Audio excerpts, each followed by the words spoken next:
शनि महादशा नाम की एक चीज होती है, और कहते हैं कि mostly it happens in, I won't say everyone's life but a lot of people's lives, और ये एस्ट्रोलॉजी का एक मेन सब टॉपिक है।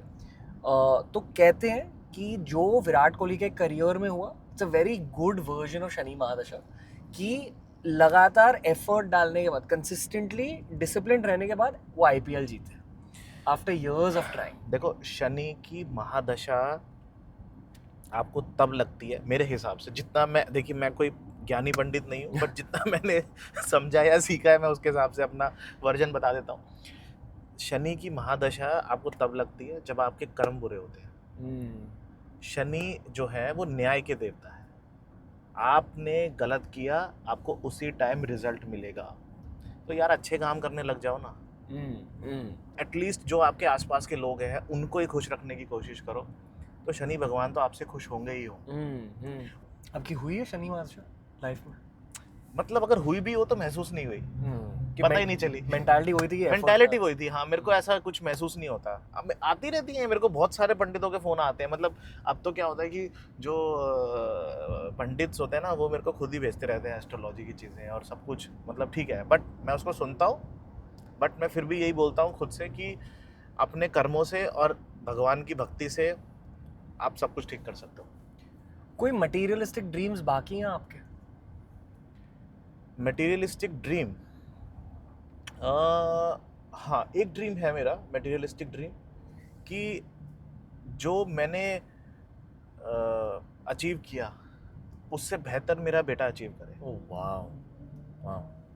मैं थोड़ा सा बायस्ड हूँ यहाँ पे, सेल्फिश भी हूँ। मैं चाहता हूँ कि मेरा बेटा सारे रिकॉर्ड ब्रेक कर दे जो कि मतलब उसके पिता ने बनाए। सो आज और इस फेज में, लाइफ के इस फेज में, जो एफर्ट आप आज डाल रहे हो, जी, क्यों डाल रहे हो? बड़ा ज़बरदस्त क्वेश्चन है आपका।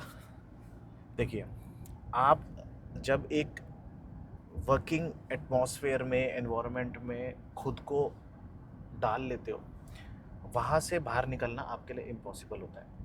अब देखिए, आपने आज बिजनेस स्टार्ट किया, जितने कॉन्ट्रैक्टर्स हमारे साथ जुड़े हैं, उनके परिवार, उनकी लेबर्स, आज हज़ारों लेबर काम करती है तो उनके परिवार, उसके बाद जितने एम्प्लॉयज़ हमारे साथ काम करते हैं उन सबके परिवार, और वो खुद लोग, जितने इन्वेस्टर्स हमारे साथ जुड़े हैं, उन्होंने, जिन्होंने हम पे ट्रस्ट करके हमारे साथ इन्वेस्टमेंट करा है, वो लोग, उसके बाद हमारी एक्सटेंडेड फैमिलीज़ जो हमारे लिए दुआ करती है दिन रात कि यार ये बंदा ऊपर जाए तो कुछ भला हमारा भी हो।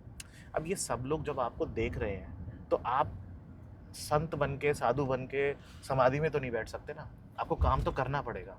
हाँ, जैसे जैसे जैसे जैसे आप ग्रो करते जाते हैं, आप ओवर कॉर्पोरेटाइजेशन की तरफ बढ़ते जाते हैं, आपके लोग ट्रेंड होते जाते हैं, तो आपकी जो इन्वॉल्वमेंट है वो कम होती जाती है। इसका एक मैं बहुत ही साधारण और सिंपल एग्जांपल देता हूँ। अभी आप पॉडकास्ट करते हैं, तो लोगों के लिए जब आप पॉडकास्ट कर रहे हैं तो आप सेटिस्फाई नहीं हो सकते। क्यों? क्योंकि लोगों को आपको देखना है।